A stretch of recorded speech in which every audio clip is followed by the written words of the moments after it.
Welcome, everyone, to episode 109 of Super Switch Headz, the premier Nintendo podcast on all of the internet. My name is David Howe. My name is Patrick Nisley. My name is Matthew Stoner. And boy, oh boy, we got ourselves a very special episode of Super Switch Headz for you today.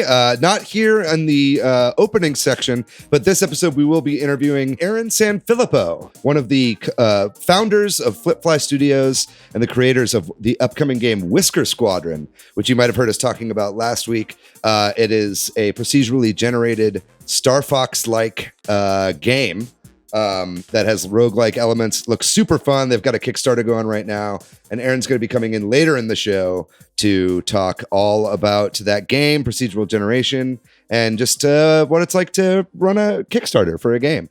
So very excited to look forward to that interview. Other than that, though, it's just the boys here for the news section. Yeah. And also, I just wanted to point out that we did say we were going to be doing a different topic this episode at the end of the last one. You know what? We do plan ahead, and we very rarely say what we're going to do, but the few times we've done it, we've had to have to reshuffle for various reasons. So maybe we just won't do it anymore. Or maybe it's just the fun. No, I always want us to say what's next, but I think this is like the second. I will never again say what we're doing next. So make no promises. You'll never disappoint anyone. Exactly. Yeah. There may or may not be an episode next. Unless your expectation is that I won't say it and then I do say it, then you'll be really disappointed.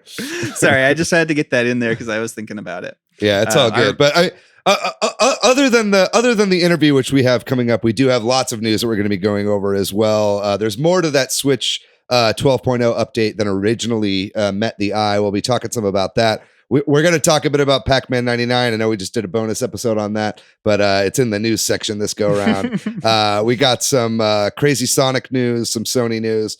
It's chock full of news is what I'm saying. So you guys have all that to look forward to this episode as well. How we doing? Doing all right. I'm doing pretty good. Very good. Nice. Me too. I went out. I went to a farmer's market, and it scared the shit out of me. Baby steps. How many people were there? Oh, a ton. It was. I stepped in there for a little bit, bought some donuts, and got the book out. Yeah. I understand. Yeah, I'm in Los Angeles right now. I'm taking a week off from work, and I recorded the Pac-Man episode here, and then this episode as well. But like going to the airport and flying on a plane tripped me the fuck out. That was super weird to be in an airport for the first time in like a year and a half. So I don't know. It's a strange world we live in. And I hope my lighting and sound looks and sounds okay to everybody too. It is slightly different than normal. Yeah, you look great, dude. You're glowing after, this is where I plug you, David, which is you're glowing after your many awards that you won over the weekend. That's true. Although I cannot spoil what awards we won. Okay. Yeah. Oh, yeah. Well, shut up. Yeah. but yeah, we did hit a Film Threat award this showcase this week. And we may or may not have won some awards at that thing. It goes up on the 18th. On Film Threat's website, and I think YouTube as well. So whenever that goes up, make sure you catch that. And Call Me Brother was nominated for like 5 awards. And no spoilers, but check it out when it comes out. It's going to be good. Yeah. Awesome. Well, we did our last weekly episode on backwards compatibility and an all digital future. Which was a great, fun episode. And it sparked a nice discussion on the Discord between a bunch of our regulars, including Clicky, Jay, Kyle, who had a really long, thoughtful take on it, Kirosetta, DCD, Cena, Summer. Of course, in response to our comments about the K-pop group Twice, Pokemon trainer Jeremy had to let us know how we did on that one on Twitter. Also on YouTube, shout outs to Ant Keeps Gaming, a Talking Sock, our friends, our regular friends, and also Other Dylan. Thanks for clarifying that you are Other Dylan. Other Dylan. There's too many Dylans in our YouTube comments. It's just absurd. Other Dylan also had a really nice take on it too. But I really liked Other Dylan's comment actually as well. It was very thoughtful.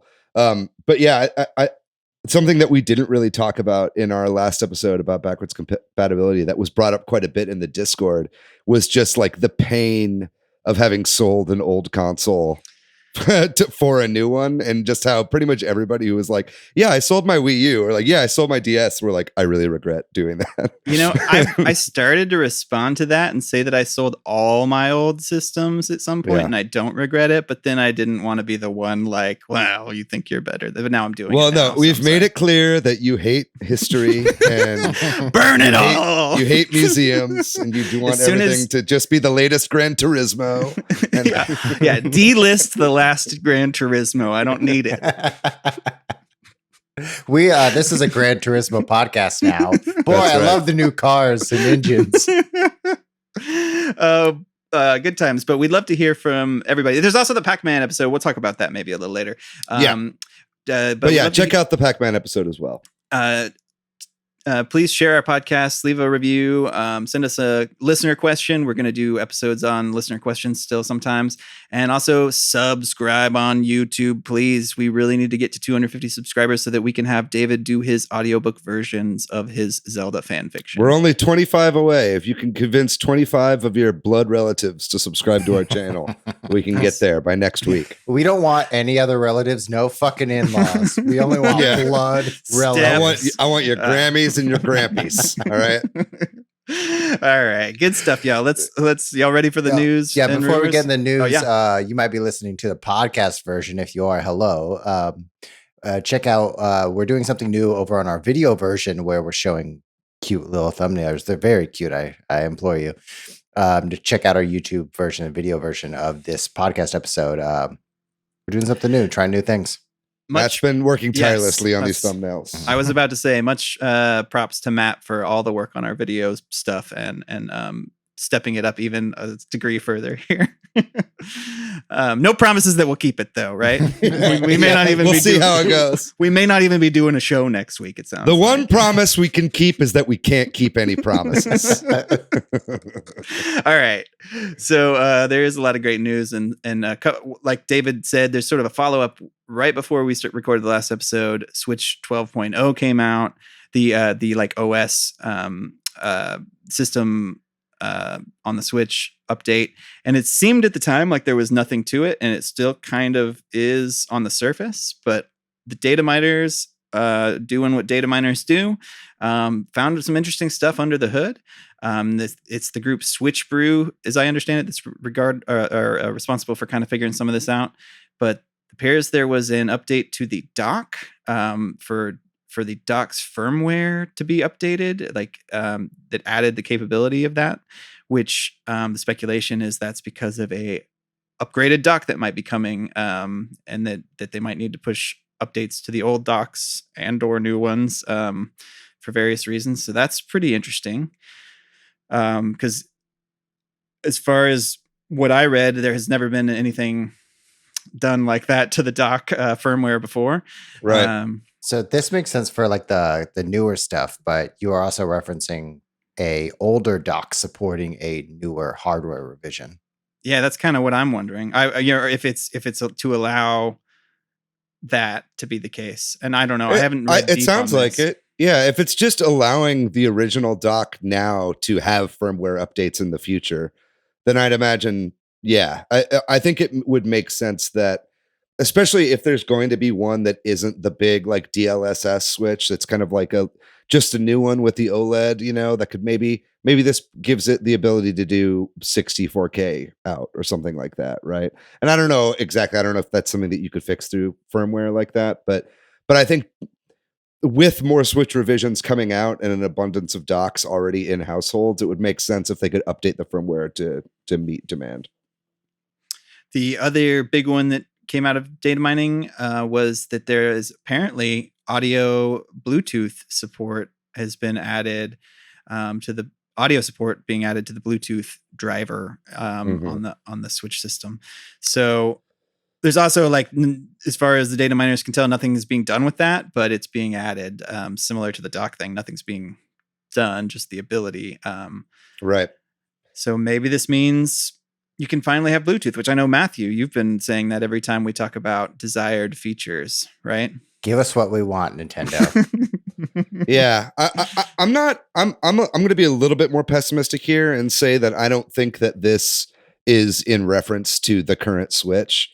I think Oatmeal Dome and some of these data miners went in and found a lot of stuff about 4K that was in the firmware that oftentimes is usually pointing to them testing out stuff within the firmware for future revisions, right? Like I feel like this is probably, I think what this is to me is that this is pretty much confirmation that the next one will have Bluetooth audio support. I don't know that it means it's with this one, but it shows that they're at least working on it behind the scenes. Although, man, if they just added Bluetooth audio support to the current Switch, I would be fucking over the moon. That'd be amazing. And then the next news item, E3. We already knew E3 was coming back, and we even kind of knew some details and the dates that it's going to be virtual, June 12th to the 15th. But I think they made the official announcement on their website and that kind of thing. And where this gets kind of interesting is that it's been announced some of the companies that are going to be involved. And as we're a Nintendo podcast, Nintendo is going to be involved. So we're all expecting a direct. I think so. It seems pretty reasonable. Everybody's expecting it now because they said they're involved. And I think that seems reasonable. Xbox is going to be there. Capcom, Konami, Ubisoft, Take-Two, Warner Brothers. Konami's the big one to me. I mean, obviously they're not the big one, but that's what's funny about it. Got to show off those new slot machines somewhere, man. Yeah, because as we talk about, whenever Konami comes up, they don't develop a lot of new games. So they must have some reason to want to be involved. Yeah, right. I mean, there's been a lot of like Silent Hill rumors. And there's also been rumors about a Metal Gear Solid remake from Bluepoint. So, I mean, either of those are, even if they're outsourcing out the work, those are still Konami properties. So that'd be cool if we saw either of those, I think. They're just going to show off a bunch of like retro collections. Let's get that Castlevania Game Boy Advance collection and DS collection. I want that. Anything? I mean, does this make y'all more excited for E3, knowing that Nintendo and Xbox, that Microsoft and Nintendo are behind it, and some of these other bigger companies like Ubisoft and stuff? Yes, nodding. Yeah, I think I thought Matt might say something there, but no, I'm very, very excited because it was when we heard that it might be a digital thing, and then there was like talks that, they might put it behind a paywall. And then they've recently said, no, it's going to be free. And knowing that these big companies have come back on board, it makes me very excited. Sony's not there, but they haven't been there the past 2 E3s. So that's not super, that's expected at this point. But yeah, I mean, maybe I wonder if there's some backroom deals going on, being like, we'll give you cheaper floor space when we open back up if you do this thing for us, you know what I mean? Because you got to think that these companies are throwing the ESA a bone by being a part of it at this juncture, because they could just do their own things like they've been doing. But yeah, I'm just excited. It's good to have one weekend's worth of information all coming out at once. Yeah, I'm stoked. I think what I remember from last year when we didn't have E3 was there's just a lack of momentum. There was like these hills of excitement, but with E3, much like any major sports franchise, big game, World Series or a Super Bowl or the World Cup, we're always anticipating and building up to something big, and E3 is that for all of us who are big fans of video games. Mm-hmm. And it makes sense for these big companies to like invest in E3 because it takes over the news for like 2 or 3 days. Yeah.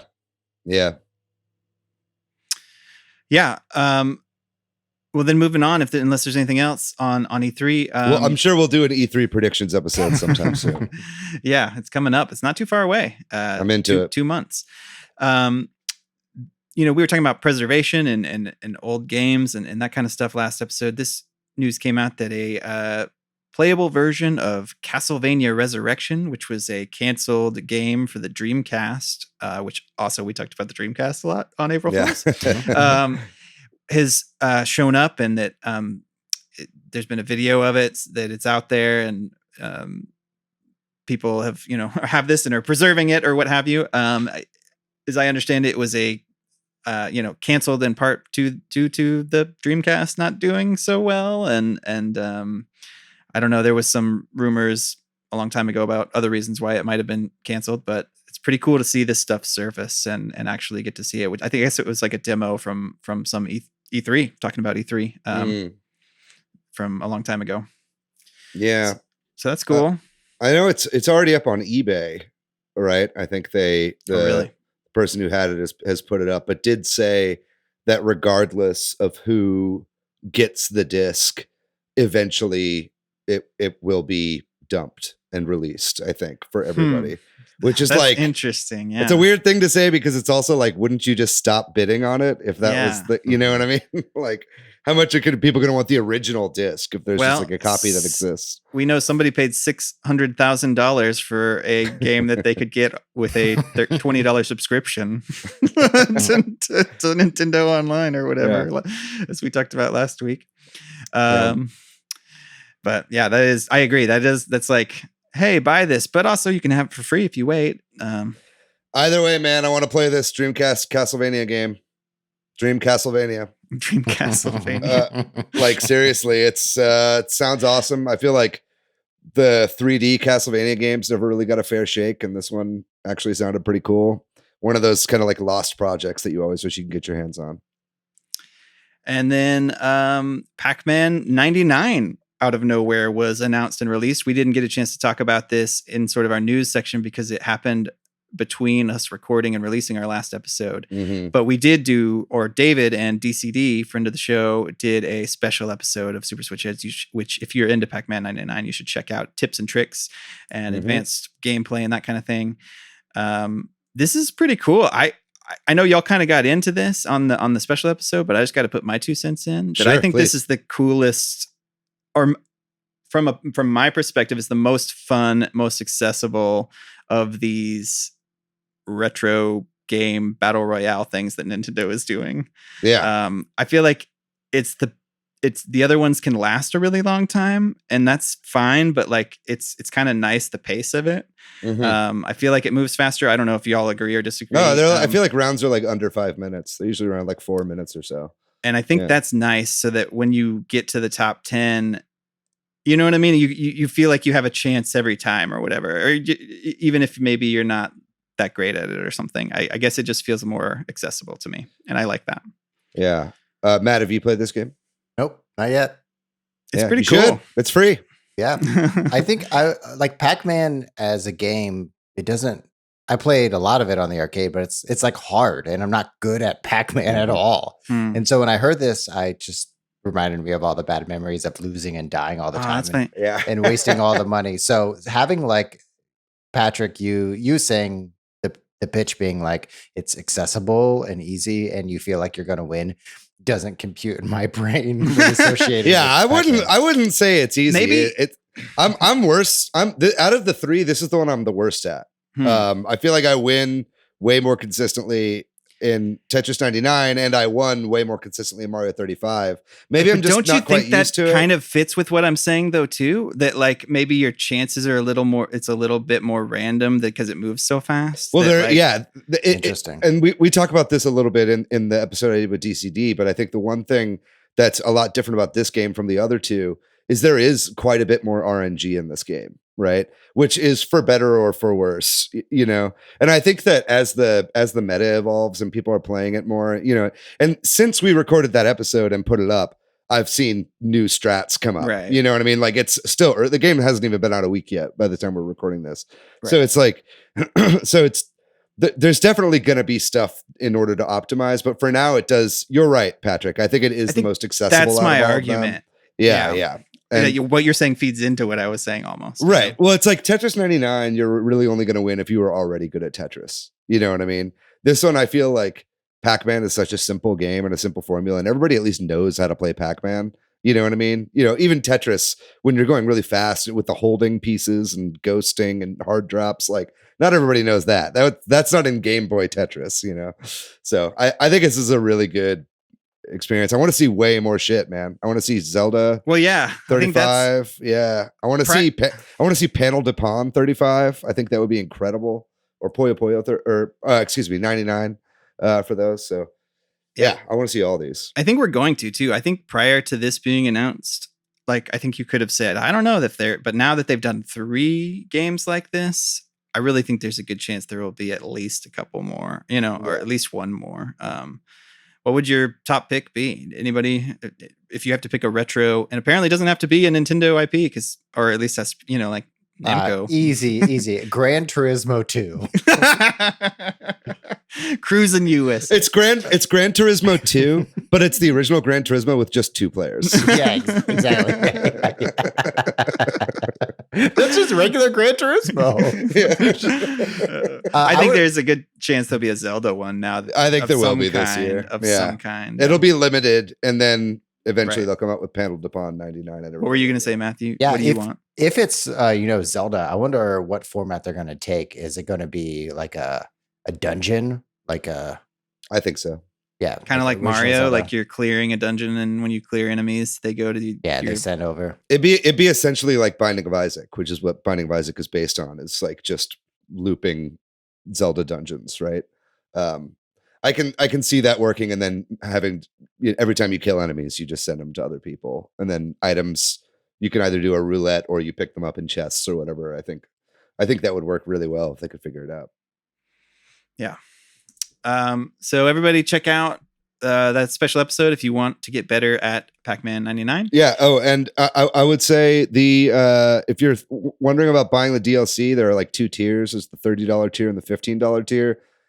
If you enjoy the game, get the $15 tier. I think it's worth it. The $20, the 31 is just with a bunch of new skins. The skins are cool. They have like animations and stuff, and I got the $30 tier. I feel like maybe I shouldn't have, but the $15 tier does come with like 8 skins. It just comes with even more in the $30 one. So gotcha. The $15 one's worth it just for like the multiplayer with codes in the room and the different modes and stuff. That's worth it. Cool. And then there was a No More Heroes 3 event that happened. We talked about this last week. It was only in Japanese, and like there weren't even, I don't think, subtitles or anything. So it wasn't very accessible over here in the West, but they showed off some more gameplay of the game and announced like a 3-pack that'll probably only be in Japan. But if you're into importing and you like physical games, that could be an option for you for all 3 of the No More Heroes games. And it doesn't, other than that, unless I didn't really watch it even because of I'm not that excited about it, and it just wasn't very accessible over here. But it's out there if you're a big No More Heroes fan and you want to get a peek of some of the gameplay and mini games that are in the game, apparently. Mm-hmm. And then it sounds like President of Nintendo Furukawa did an interview in Nikkei, which is a Japanese publication, and we're getting some trickling in of translations, especially from Nintendo Everything, has translated some portions of that interview, which there's, it's typical, I don't know what you call it, president of company speak. Corpo speak. Yeah.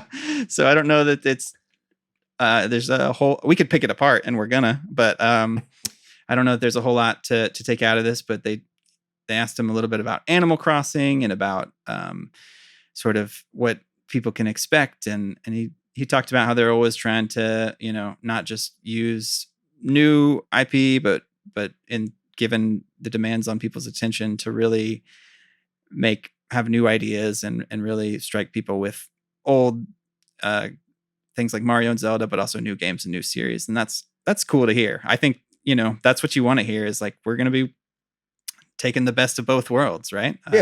Yeah. And they're always working on new consoles and new ideas and developing things. I think where it's kind of interesting is when he was directly asked about the semiconductor shortage and he said essentially they have enough right now to meet production immediately, but that there's a possibility in the future that they won't. So sounds like they think at least I would guess that means like the next 6 months or so that they feel like they're on track to produce what they want to produce. But we all know there's shortages of computer parts. That's why you can't get your PS5, right? Chips and that kind of thing. I think there's a bevy of reasons, but that's definitely a factor. Yeah. So was there anything else y'all saw in those comments that you wanted to mention or bring up? Or No. No. I didn't have a chance to check it out personally. I've been kind of waiting for the full translation. Yeah. We'll see what else comes out with that. Yeah. But I'm always interested to hear whatever Furukawa has to say, just because he's still green, I think, as far as being a president of Nintendo, and I'm just interested in the way that he talks and the different kind of view that he brings to the company. So there was for our Fire Emblem heads, there have been rumors and discussions about Fire Emblem remakes, in particular Path of Radiance and Radiant Dawn, which people have been talking about. Maybe they're getting remakes because there's been a lot of content from those games added to like the mobile game and that kind of thing. And there was for a while an insider that people thought was maybe hinting at that being true, but they clarified their comments, said they didn't have any information on that. So, but we have been hearing about this for a while, and I really think it's quite plausible based on I feel like this rumor has been around for a while, and maybe we've even talked about it before. But I think it's from what I understand, basically from like Summer in our Discord, is this would just make sense if this was true, because they kind of do the Pokemon thing where they alternate between remakes and new games. So I think they're due for a remake. And fucking with Three Houses was a smash hit, right. So I was gonna say I can see what they've got to be working on a Fire Emblem right now. So it wouldn't surprise me if it was a remake. Yeah. And while we're talking about sort of remakes and remasters and that kind of stuff, there's several pieces of evidence pointing to a Sonic Colors remaster or a re-release coming out. There was a German company that does localization or like voiceover that apparently listed it on their like works they've done, and a French retailer that listed it as coming this year. So we will see. I'm not very familiar with Sonic Colors. I guess it was a Wii DS 3D Sonic game. Did either of y'all play Sonic Colors or have any feelings about it? Sonic Colors is fucking awesome. It's like, it's one of the few really good 3D Sonic games. So that's great that it's getting a remaster. I mean, this is still a leak. Right. It's still alleged, but if they are doing a remake of Sonic Colors, because I think they said 2020 was going to be the year of Sonic, right? And then I think they were like, "Oops, we spoke a little too soon." So if they want to put out a remake of this game while they're still working on like a new 3D Sonic, like a lot of people have said, like, oh, they might be doing a new Sonic Adventure. This is a good game to re-release while holding over for a new Sonic game, because they need to take their time with Sonic games because they can be pretty shitty sometimes. Did you play did you play Colors, Matt? No, never played that, but it always looked great. Patrick, you said it was on Wii and 3DS only. That's my understanding. Yeah. Yeah, or maybe DS or the DS. DS. Okay. Yeah, but it's just one of those games that's really good. That's kind of trapped in 480p on the Wii, so it'll be nice to get like a good HD, because it's a good looking game too. Yeah. And while we're covering all these rumors and leaks and stuff, Jeff Grubb over at VentureBeat has suggested that Microsoft is potentially in talks with or working with Hideo Kojima to publish his next game, which would make you think it might well be then a Microsoft exclusive, and who knows, maybe Game Pass or something. So that's pretty interesting to hear. And I guess we don't have a lot of details or anything on that and what that means. Just was kind of making the rumor mill. And I don't know if y'all have any thoughts or care about that. Well, you've got another news item on here that I think kind of ties into this. And I think all of these things are related, which is, Jason Schreier just posted an article about the kind of restructuring at Sony and how they're stepping away from a lot of the Sony Japan studios. They just closed a lot of those studios, and they're kind of focusing more on big AAA games. The big like Western blockbuster releases. And I think that probably has a lot to do with Kojima now going over to Microsoft. I mean, I think that it's funny that we're seeing Sony kind of move away from Japanese games and Microsoft desperately trying to get more Japanese studios in order to increase their market share in Japan. So I hope this happens personally. I think it would be a good way to kind of shake up the industry and kind of get a little bit of a new focus. I mean, Death Stranding didn't do gangbusters, but it is an undeniably singular experience and a uniquely Kojima experience. And I think, Game Pass would be a great platform for that if he's able to get something like that over there. Yeah. Yeah. I wonder, I don't know what it could be, but if, Death Stranding, which was essentially, package delivery in the future, the game, if Sony passed on whatever this Kojima property is, like what the gameplay could be in its like most simplest form. If, in Metal Gear Solid is an espionage spy game, and we always got rumors of like a Kojima horror game or, a Silent Hill game. I wonder what property or kind of new thing that Kojima is trying to experiment with. Like Death Stranding to me is like a huge experiment and a huge gamble for Sony. And I feel like whatever this new thing is, Sony, just totally speculation, doesn't want to gamble on whatever this new IP or idea is. Yeah, you can't really blame them, I suppose. Yeah. But Death Stranding was a fucking weird game, man. It's like a weird game. They were just like, go do whatever you want. And he was like, are you sure?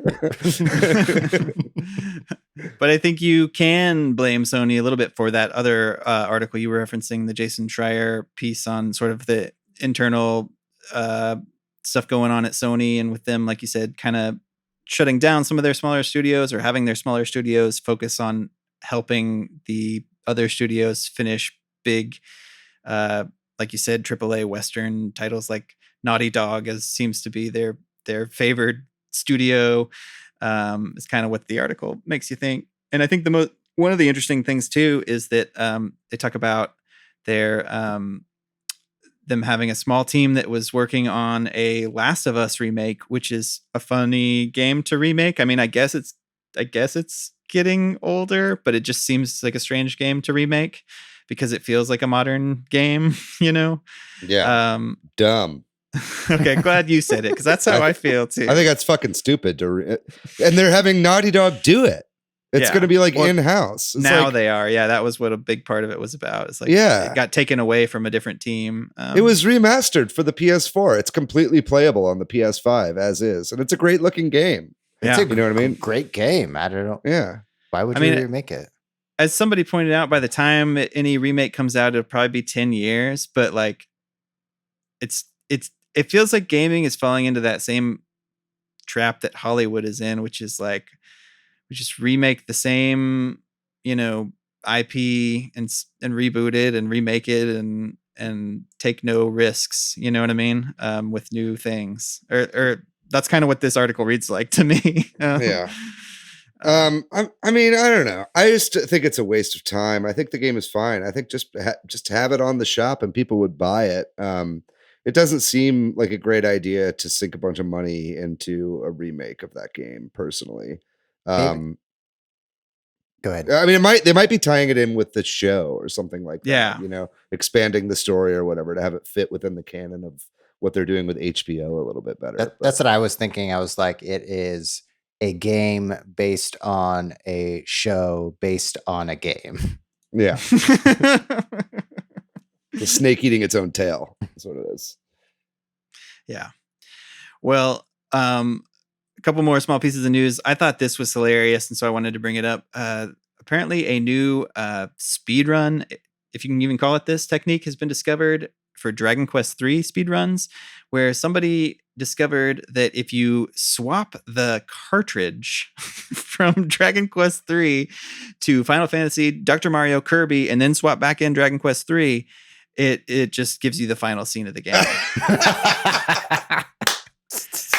Which begs the question of what a speedrun is and what counts. Well, no, that's just a cartridge percent speedrun. Right any cartridge percent. That's cartridge any cartridge percent. Swap percent. Yeah. Yeah. Wait, does that have to be those specific games? apparently, and I this came out a few days ago, maybe even closer to when we recorded the last episode, maybe even almost a week ago. So who knows? By now they may have you don't even need Kirby. Yeah, I bet it's optimized. I bet you could take it. I bet someone right now is feverishly trying out every single NES cartridge to see if they can get it down to one cartridge swap. And that is all being streamed on Twitch right now. This piece of news is the equivalent of squirrel water skiing. Yeah, totally. Cool. I love it. Is. Good stuff. I love it. I love it so much. And then our last bit of news is we've talked about this before, but the Ask Iwata book is coming out, right? David, is it this week, you said? Yeah, I just pre-ordered it. It should be coming out, I think, Wednesday. I'm having it shipped here to where I'm staying in LA, actually. So I'll be taking it back with me. I also ordered the new 8-bit dough controller, but that'll be coming to my house in Austin. So that'll be there whenever I get back. Whenever I'm in a weird mental health position, I just spend, baby. Unfortunately, that's pretty common in our culture. yeah, exactly. But yeah, so the Ask Iwata book, it's kind of a compilation of the Iwata Asks web series that he did. It's kind of like text series that he did, was interviews with a lot of Nintendo developers. And I think it also just includes a lot of quotes from the late Nintendo president and a lot of other stuff as well. So yeah, I definitely have been eyeing that since I heard about it. And then when I saw it's actually coming out this week, I put in a pre-order. So next episode, I'll definitely tell you guys what I think about that book. But yeah, check it out, and maybe wait for my review. If it sucks, then it's terrible, and you shouldn't get it. But it looks delightful. David, it sounds like you made a promise for the next episode. Yeah. Oops. Next week, our guest will be the late Satoru Iwata. All right. Well, that does it for the news and rumors for the week. We're going to take a short break, and when we come back, we'll have our guest for this week, Aaron San Fillipo, to talk about his game Whisker Squadron and procedural generation. All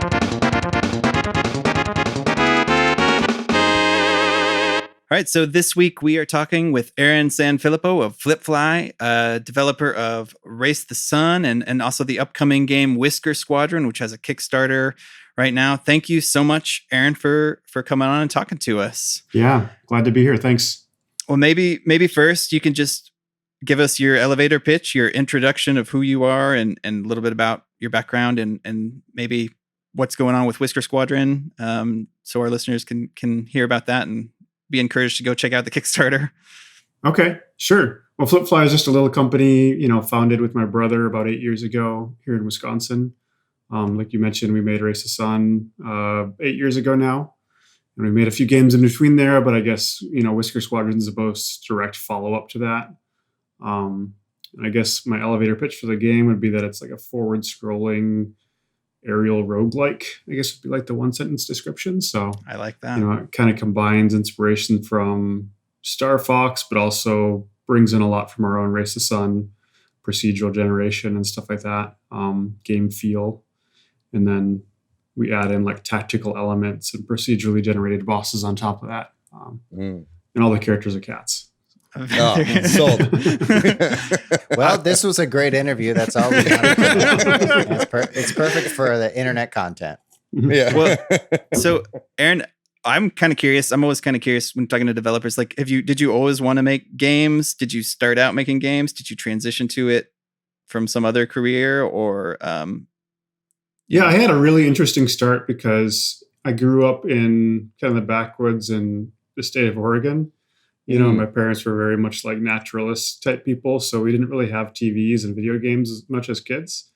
And I think as a result, like I was always super curious about it because it was like what you can't have, And so, I guess early on, I was kind of obsessed where you see it like the Sears catalog, around Christmas time, there's like 3 pages of like video game stuff. So it's, obsessing over computers and Nintendo systems and all that stuff. It's like when the pastor's kid ends up being like a life of crime or whatever. Exactly. Yeah. Yeah. So eventually we started, you used to be able to go to the video store and rent like a Super Nintendo system for a weekend along with the games. And so this became like a birthday treat for us. And I had, there's 5 of us siblings, so we had a lot of birthdays, so like a few times a year we'd rent a Super Nintendo or something like that and a few games and just kind of increase my obsession from there. And then I think at some point it was my mom who just said, if you love video games, maybe you should just make them, and I was probably 12 or 13. So Nice. pretty much since that age, I knew I wanted to do it. And I didn't have much access. We just lived out in the country and stuff, but eventually I was able to get a computer, and I knew I needed to learn code, and I needed to learn like advanced math, quote unquote, whatever that meant, So yeah, it was something I wanted to do from a pretty young age though. That's awesome. That is a great story. It totally makes me be like, if you're out there listening and you don't want your kids to play video games, but who is listening to this that doesn't want their kids to play video games? Someone who just angrily listens to our podcast. Yeah. But I feel like there's a lesson in there somewhere, right? No, let them play on the computer. Yeah. Yeah. I think also like, it just sounds like you had like a pretty supportive parental situation there, which is really nice. Yeah, it was weird. We were homeschooled, and it was like, there were some problems in my household. We were basically like free range kids, which was like, right. So it was a weird thing where I got to like high school graduation age, and I was actually super behind on most of my school stuff. Right. But I had spent a lot of those years just like tinkering on, my Commodore 64 or whatever. Mm-hmm. And so it was a very interesting education, but I don't regret it, So it was one of those first games that you would get when you rent was those like the original Star Fox with the Super FX chip? Yeah, the Super NES. It was, it's like it doesn't hold up that well. I mean, I don't know. In some ways, I think it holds up really well, but it runs at 10 frames a second. Yeah, I was gonna say it would hold up a lot better if it ran at like 30 solid. Yeah. No, but I played through it again recently on the Switch with their online thing. It's like it's still fun, Mm-hmm. So yeah, that was huge for me. Yeah, on that same line. So I know you said you rented SNES and Star Fox. What other games did you also rent with it?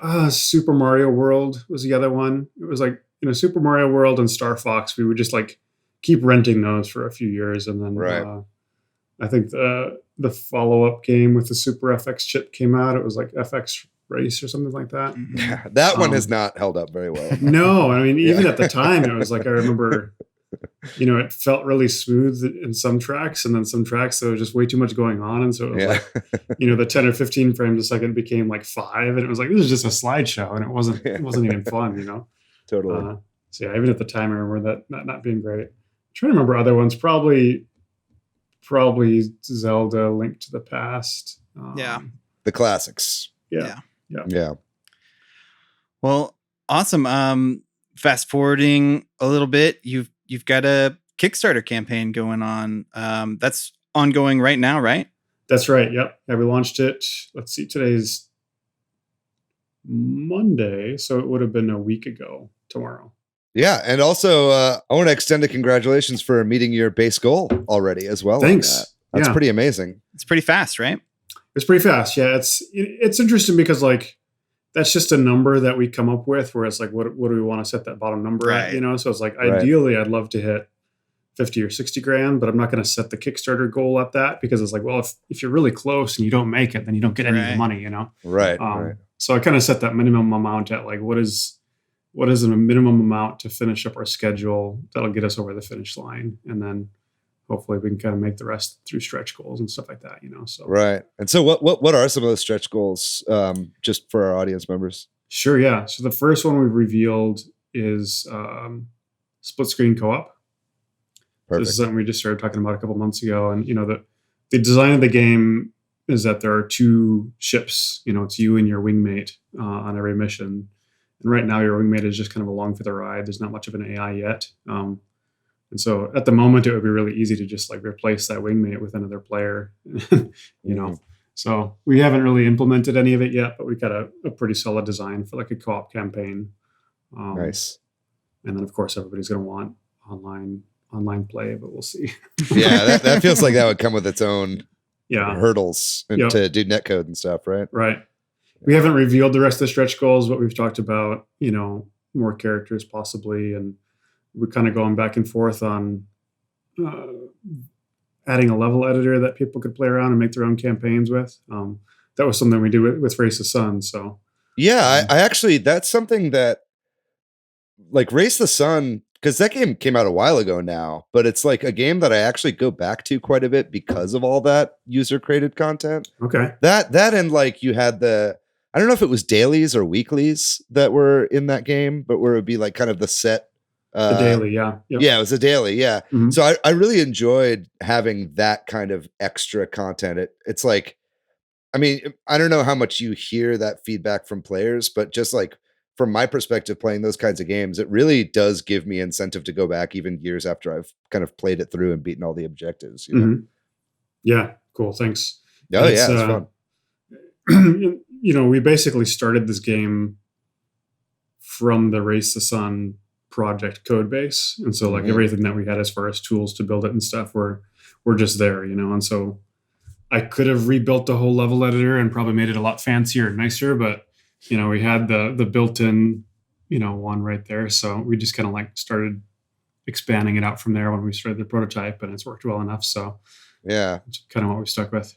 Whenever I've tried to describe Race the Sun to anybody, I've always described it as like a cross between, because I always did see some Star Fox influence, especially in the kind of low poly aesthetic of it. But then I also got heavy influence from the like land speeder levels from Super Star Wars. Did you ever play those games? Maybe, man. Everybody brings that up with Race of Sun, and I don't. Do they really? I don't know that I ever did or not. Yeah, yeah. It was like the vector graphics style, like really low poly thing, right? And you can kind of like go infinitely left or right. It'll just continue loading if you go to the left or to the right, right? Sure. Yeah. So I really like that aspect of it. I just wanted to get that out there before we moved on. Yeah. I got a question for you. You're saying we, and obviously you're not a one person team, right? Like, what parts of the game development are you responsible for, and you know, what are the things that you have other people on your team do, and that kind of thing? Yeah. So you know, I started the company with my brother Forrest, and I guess that was 10 years ago. And he moved on about a year ago to start his own creative ventures. So he still helps out here and there, but for the most part, it's me running the company. And so I'm, you know, at first I was kind of doing everything, and then I brought on my buddy Sean Campbell to do level design. He actually helped out a little bit on Race the Sun with the portal worlds in that game. And so he already kind of knew how the tools worked and stuff, and he was really excited to help out with something a little bit bigger. And then I hired Jin Lee, who's a concept artist from Australia. And she had been doing some work with me on another prototype, and I really liked her style. So I had her just start sketching some characters. And then just recently we brought on Chell Wong to do an original soundtrack. Nice. And then I hired another buddy of mine, Chris Atkins, to help with code. And we're about to now announce another team member. I don't know that I'm ready to spill the beans here yet. Oh yeah, no, that's fine. I just bring on one more. Aaron, give us the exclusive. No, that's understandable. It's just interesting to hear about. It sounds like y'all are expanding to you know, meet the needs of this game. Yeah, and it's weird. It's like, you know, for a few months there after my brother left, I was kind of doing everything on my own, and then you know, it's just it's more fun for me to collaborate with people. So. And it's interesting running a company, you know, where it's like you have to wear a lot of hats, and it's just right. In a given day, I might be doing social media and community management and the Discord, and you know, coding, and then helping out somebody else with something, or fixing an issue with a tool, and then answering emails and, you know, tech support, and it's just get to be a lot. So it's nice to have people who are just like really good at what they do, and just like, okay, my job is now kind of supporting them and making sure that they can do their best work, you know? So totally. Yeah. But I find that the death of any project often stems from biting off way more than you can chew. Right. Yeah. And just getting way in over your head, and just hiring people that are at the top of their game. It's the best way to work, you know? Absolutely. I think anybody who just thinks they can do it all themselves is deluding themselves, in my opinion. Yeah. I mean, you can, but it's like, you got to scope a project for you. And I mean, the people who you see making like commercially successful games, who are literally like one person studios or whatever, they're usually people who've been doing this for like 20 years. You know? It's just like, it takes a long time to get good at all that stuff, you know? Yeah, so that's a lot of things to get good at. Yeah. Mm-hmm. Or you make Flappy Bird or something. yeah. No offense to the creator of Flappy Bird. No, that is awesome, a near perfect game. Yeah. No argument from me on that at all. Maybe we can talk a little bit more about Whisker Squadron and just kind of some of what you're wanting to get done with that game. You were talking about the music in there, and I played the demo for the game, which already feels like really fully featured in a lot of ways. It's a very good presentation of the game. I should mention though that the music in there is very temp. That wasn't the composer that's actually working with us yet. So gotcha. So there's some new stuff incoming. Yeah. Yep. Yeah. Yeah. Shell did the music for our Kickstarter trailer. If you go there and check it out, so you can get a kind of a taste of what her style is like. Okay. Also a bop in the trailer, so that's good. That's good to hear. But yeah, I love kind of what you have set up in there already. It's because it definitely does feel like a love letter to that original Star Fox in a lot of ways. Mainly the kind of the perspective that you're flying, and then the fact that it's like auto scroller and the many enemies and stuff like that. Yeah. But adding those new elements into it, the kind of roguelike elements and the random upgrades really works really well. What is it like programming that stuff in, like for balancing of the game when you have different items and stuff? How do you have to fix the balance as you're working with that? It's to be honest, it's kind of a trial and error, but also I think there's kind of this design, I don't know, quirk, I guess, of roguelikes, which is that you don't really have to balance it as much as you would with some games. Because it's kind of fun when the game just throws you a bone every once in a while, or kind of throws something that's almost impossible at you. And I'm working on this with our bosses, which we can talk about later more, but they're procedurally generated as well. And there's certain combinations that are just like, okay, that was almost impossible. And I was like, do we have to nerf that, or is that kind of what we want? Right. And it's if the game screws you over, and as long as it's not like impossible, it's kind of fun. If every once in a while it's like that sucked. Yeah, you can restart really quickly. Yeah, exactly. Yeah, like you've lost 15 minutes of time or so max. Yeah. I was just going to ask, because you said that in the Kickstarter, and you just said it says that the bosses are procedurally generated, and I kind of wanted to ask you to explain that a little bit more and what that statement means. I mean, sure. I know. Yeah, that was I just kind of had this high concept from the first, I guess, week I made the prototype, which was like, what can we do with procedurally generated stuff, And so there's still very much a work in progress. I think I'm probably going to spend like a few more months on it personally before we're done, but it's basically like, there's basically like an airframe for this boss, and it has certain movement patterns on it.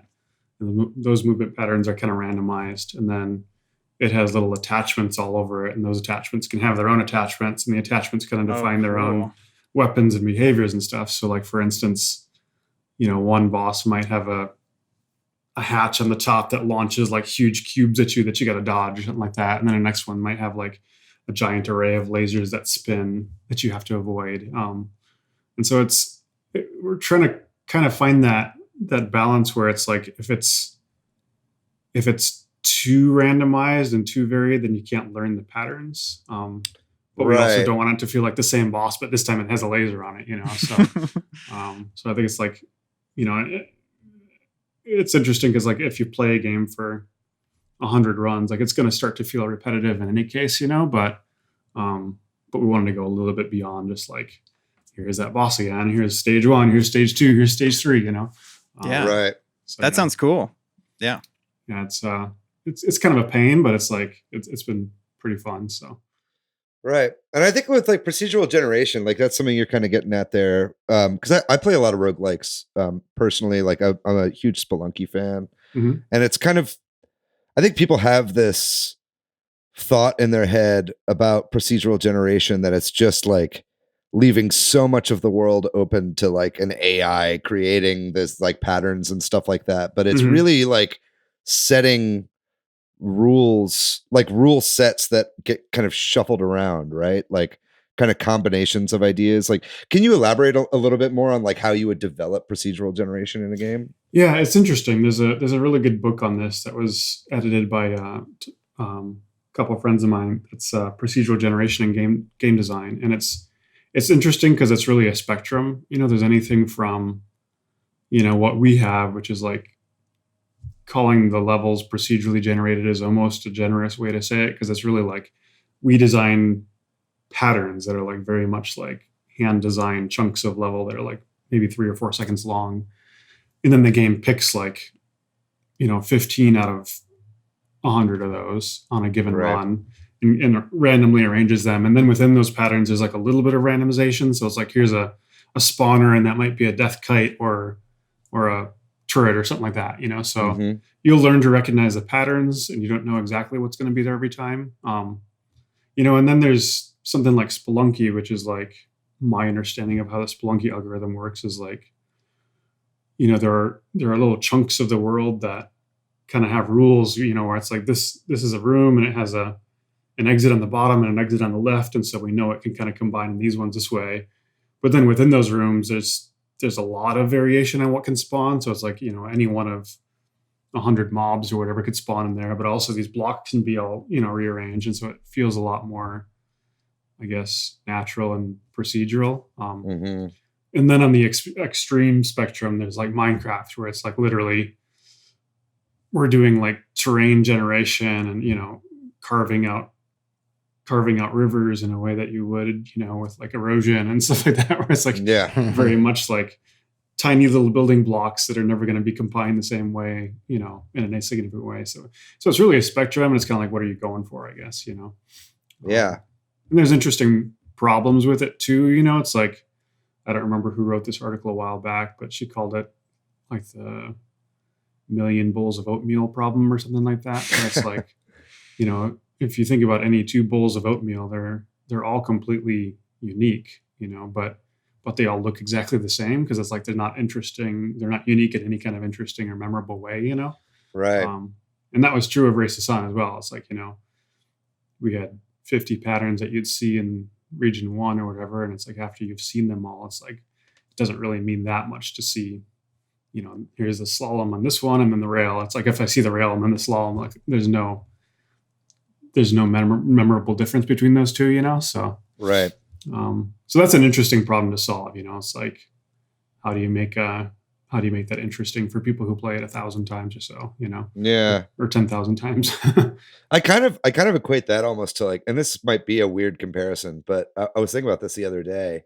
Like, I feel like games like WarioWare are kind of like that in a way, where it's like as WarioWare gets further and further, because it's like those tiny little games, right? And then it's just the random order that you get them. The real challenge starts to become, it's like, okay, I've mastered these, but now I just like have to do them incredibly fast and like transition my brain from one to the other in a way. And that can be a challenge in its own right. And I got that a lot from Race the Sun, was like, yeah, you do recognize the patterns eventually over time, but like the game became more fun when it became like really you had to do them quickly. It was like, okay, yeah, you're good at this, but now do it right after this one, or with this power up or whatever. Right. Yep. So yep.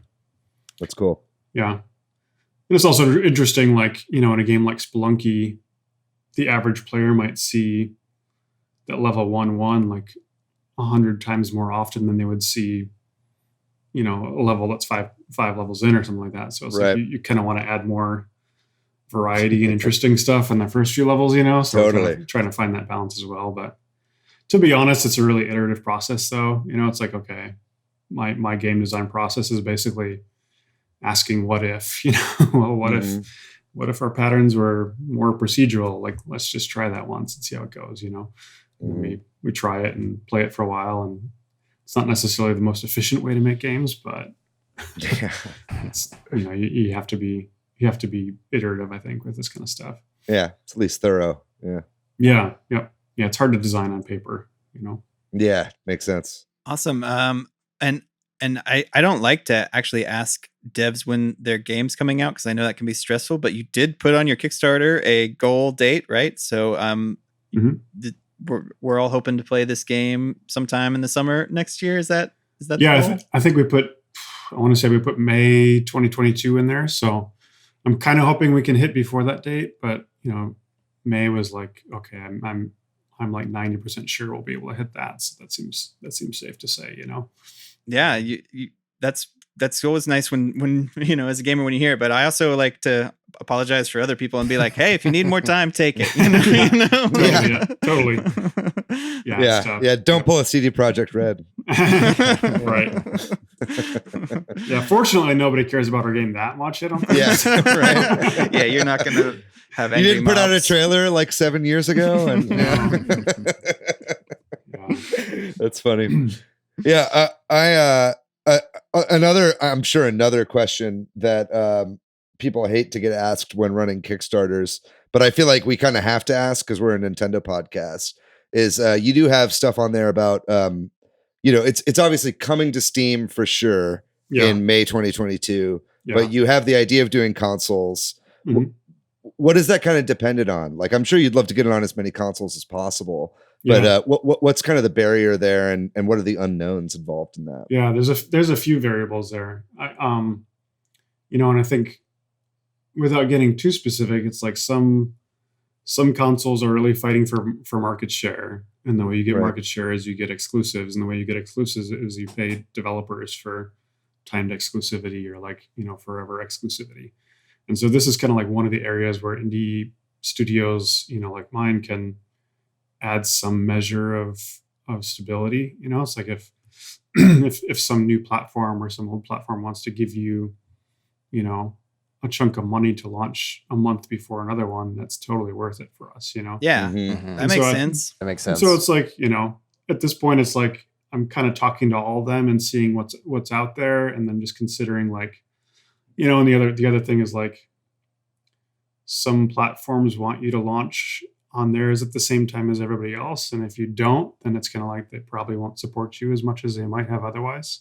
Right. And so, you know, factoring that in as well. Yeah, and then the other variable is like, okay, with our tiny little team, it's me and one other programmer for code, and you know, doing 3 consoles at once at the same time as the PC version is a lot of work. So, you know, I'm kind of weighing, like, do I want to hire an in-house producer to help with the QA and the backend stuff, or, you know, maybe outsource one of the ports, or do it all in-house, you know, and then thinking about working with publishers as well, potentially. And, you know, maybe they could take some of the heat off on that. So, you know, have you worked with other studios on ports before?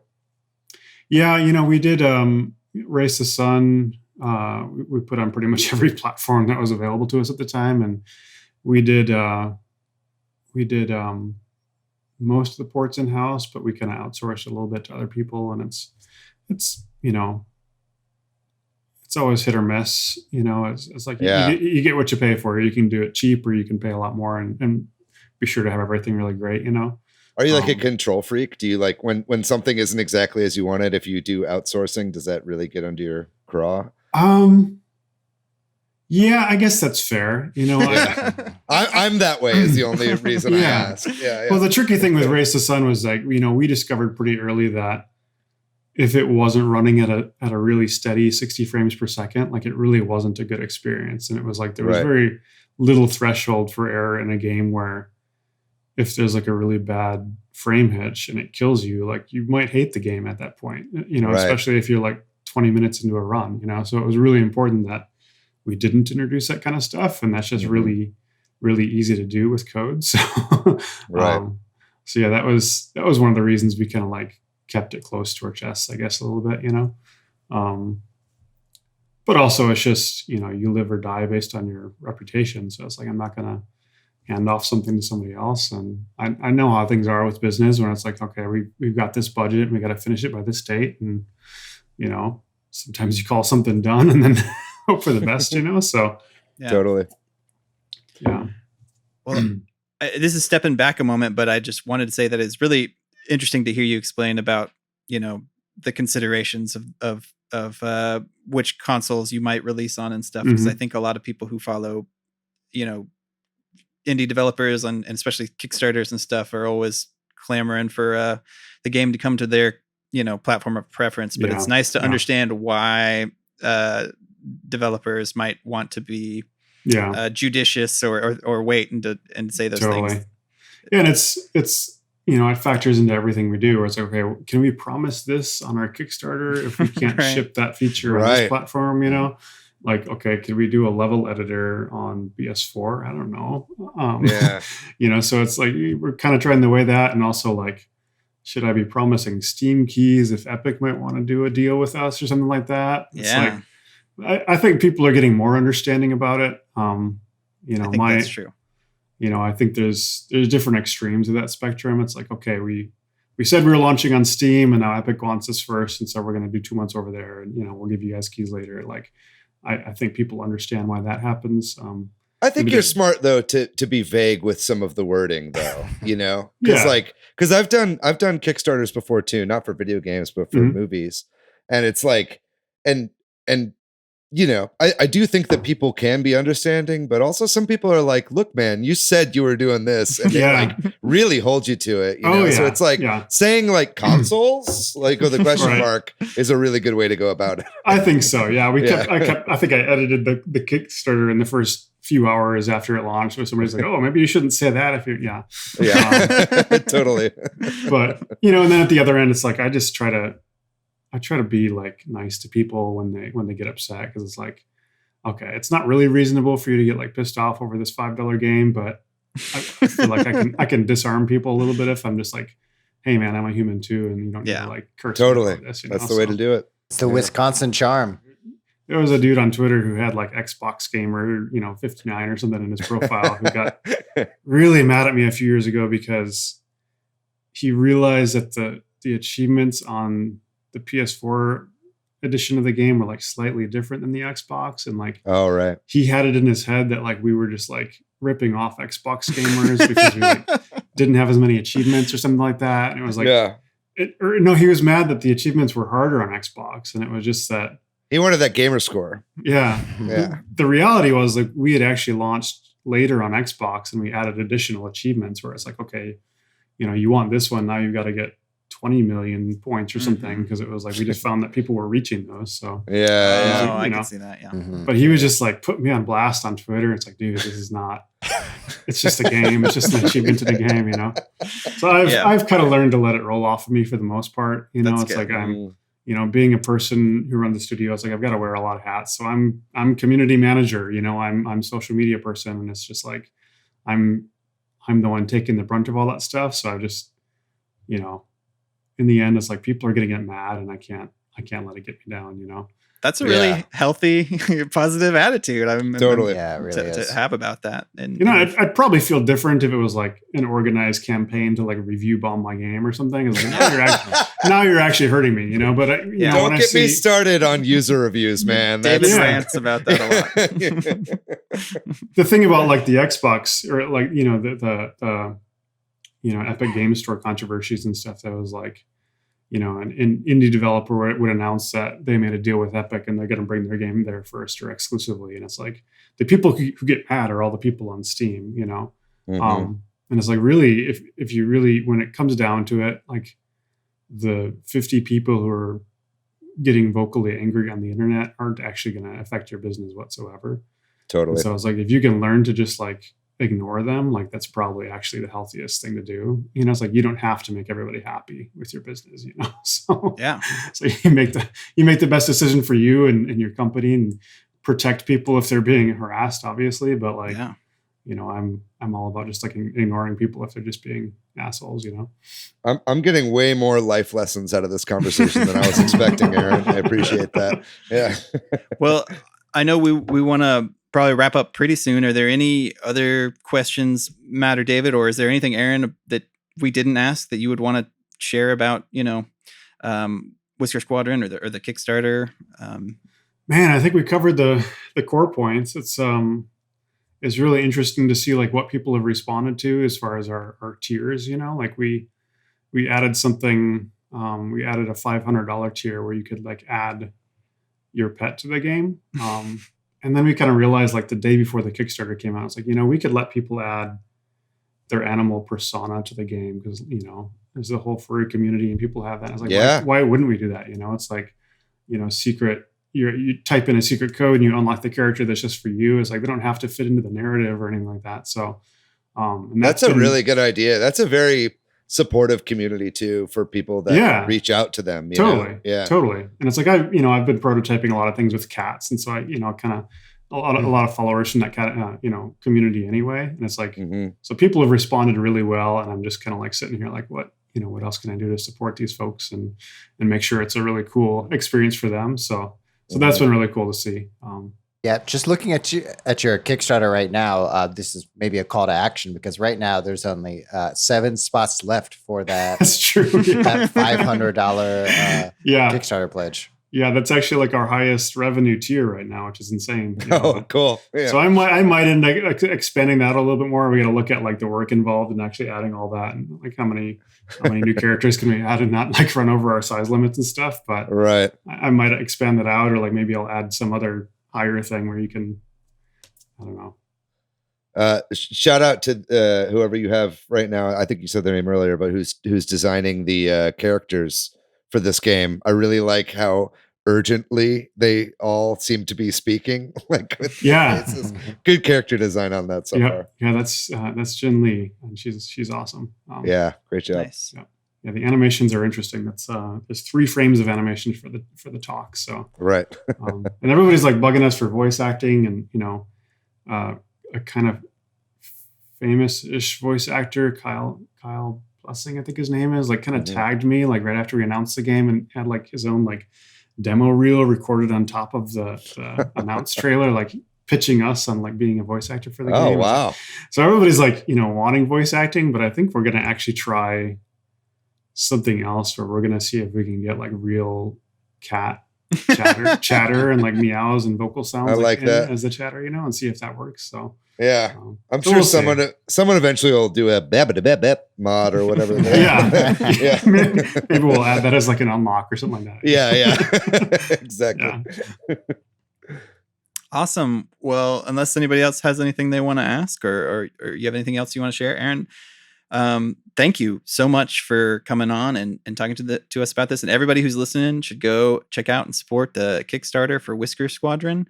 Is there anywhere else you want to direct people? Or I imagine that's where you want to direct people right now, but if they want to find you or more about your studio. Studios at flippfly.com. That's with 2 P's. And if you go to whiskersquadron.com, it'll redirect to the sub page on that. There's links to Steam page if you want to wish list it. We've got a Steam page up. Sign up for our newsletter if you want me to send you an email when the game comes out. Otherwise find us on Kickstarter, I guess. Yeah, there should be no surprise if you're listening right now or watching on YouTube. We have a link in the description for the Kickstarter page. Cool. Very good. Guys. Yeah, and go support it right now, folks. I'm very interested to see what these extra stretch goals might be should you get there eventually. Cool. Yeah. Awesome. Thanks, guys. Yeah. Thank you. And we're going to take a quick break. And when we come back, we'll talk about the games we've been playing recently. So I have been playing Monster Hunter Rise a bit, and not a ton, just a little bit. I want to play more with people, but I've had a funky schedule.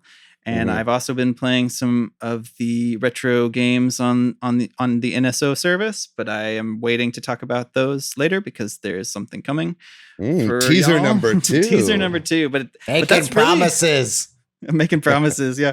That's really what I've been playing other than Pac-Man 99. Those are mostly the games, except my son once again has started us on Paper Mario and the Origami King.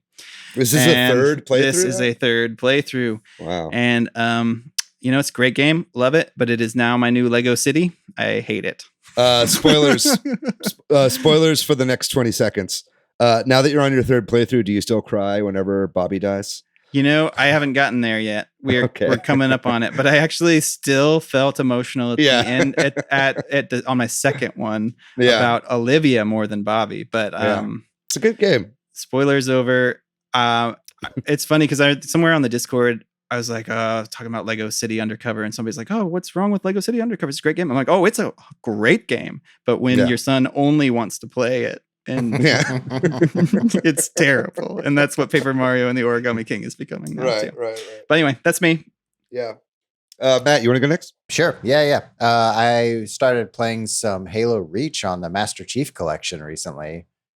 It is hard transitioning back to old Halo games. So they have an objective game type called I can't think of it right now, but it's Halo Reach In. It was really fun to replay that game. I was just hanging out, decided to replay some old memories.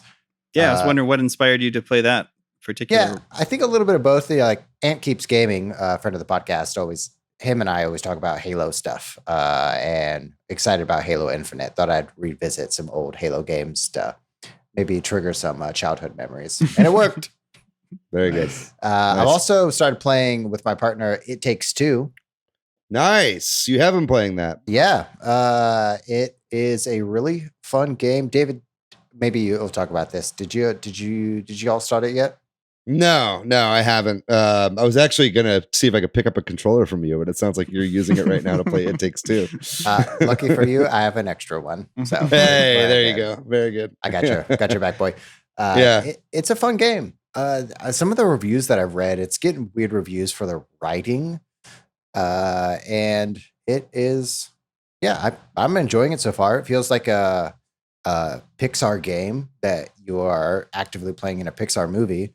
So that feels very fun. The first boss. It's about a couple kind of going through relationship issues, right? Yeah. It starts with like the couple talking to their daughter and that they're like, we're having a divorce. It's like within the first couple of minutes, it gets real heavy. And I'm playing with. So it is like a Pixar movie then. Load up the drama up top. Yeah. 100%. And it's fun. And the weird thing is, Patrick, this kind of speaks to you that I didn't appreciate. With my partner who hasn't played a lot of video games, there are no lives and the respawn is instant, and how much that really changes the gameplay dynamic and the frustration with new players. Yes. I think that makes it really accessible. Nice. So you die and respawn almost instantly. But I will say that the difficulty ramps up way quicker than I expected for kind of new folks to the series. Because it takes like platforming and someone operating like 6 or 7 buttons at a time. Doesn't that game come with like an extra copy of the game to like give to someone to play online with? Yeah, there's like a friend pass that's part of wherever digital store you buy it on. That's pretty cool. Yeah, it's pretty neat. I like it so far. Very nice. I'm excited to continue to destroy some toolboxes. Yeah. I want to check that out whenever I get back into town. Don't have my Xbox with me, unfortunately.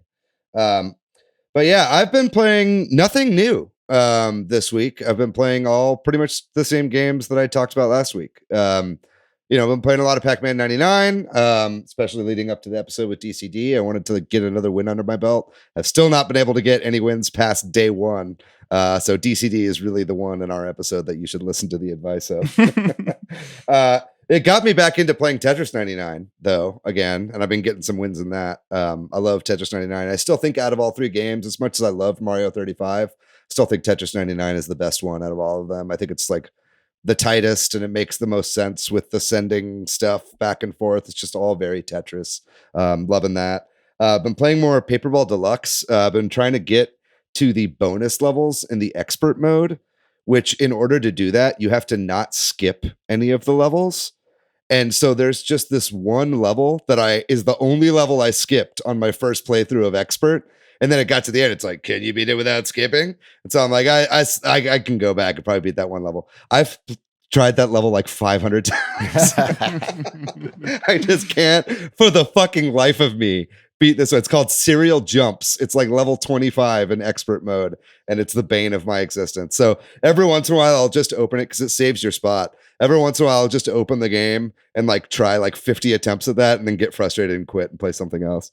And then, other than that, I've been playing more Kaze and the Wild Masks. That game I talked about last week, that kind of Donkey Kong Country-esque game.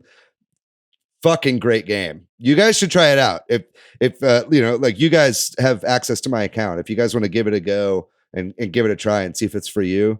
But I know, Patrick, you recently played Donkey Kong Country 2. And it's like, I love any platforming game where the characters like hair or head becomes a helicopter and they float down. Very So, like, specific subgenre. yeah, no, but those are some of my favorite platformers. So like, Rayman, like Rayman Origins, those new Rayman games like that, Donkey Kong Country with Dixie Kong, Tails does that with the way that he kind of floats down. This is another game like that. So it's just got really good movement and like feels really good, and you can float with your ears because you're a cute little bunny. Really love Kaze and the Wild Masks. Can't talk enough about it. But yeah, those are the games I've been playing. I really recommend checking all those out. Awesome. Well, that does it for this week's episode. Thanks to Aaron San Fillipo for coming on and talking to us. Thanks to milkyway.co for doing our website, which you should check out. Thanks to Corduroy for doing our music. If you're looking for me online, Patrick, I am PDYX. Hey, I'm on Twitter, Matthew, MATHYOU. I'm pretty much everywhere on the internet at Monolith Fiji. And if you'd like to check out our show on social media, we are at Switch Headz on Twitter, at Super Switch Headz on Instagram and Facebook. I've got our website at www.switchheadz.com. And then, of course, you can always join our Discord community or our Facebook group, both of which are robust communities with people with a lot of similar interests to you. If you're listening to this podcast, you'd probably get along with them. There are a lot of cool people. That's a promise. That's a promise. Yes, a that's guarantee. a promise. I do want to give a quick shout out to Summer and Kyle on the music category on our Discord. We recently posted about the Final Fantasy VII remake orchestra that's touring, and they're doing a date in Fort Worth on, I believe, the 27th of August or the 26th of August. It's a Friday. It's a Friday. And 27th is right. The 27th. And I, on a whim, like I said, I've been making a bunch of irrational purchases recently. Just bought 2 tickets to that concert. Also, Summer and Kyle are going to be there. Matt, maybe you might be getting a ticket. We'll see. We know it. Yeah. And so yeah, check it out. Make sure you go to the music section of the Discord and get some tickets by us. I posted where my seat is. Maybe we can all get together, because COVID by this point will be a long distant memory, right? Knock on some wood. Yeah. Anyway, other than that, folks, that's going to do it. Thank you so much for listening to this episode with our interview with the Whisker Squadron developer. And other than that, I'm not going to tell you what the fuck we're doing next week. You guys are going to have to figure that out. But we do have one planned, but that's for us to know and for you to find out. I'll be back in Austin. I won't be in LA anymore, so forgive me if my audio sounds any different this go around. Ladies and gentlemen, we love you very much. Get vaccinated. Be safe out there. We'll see you next week. Bye-bye.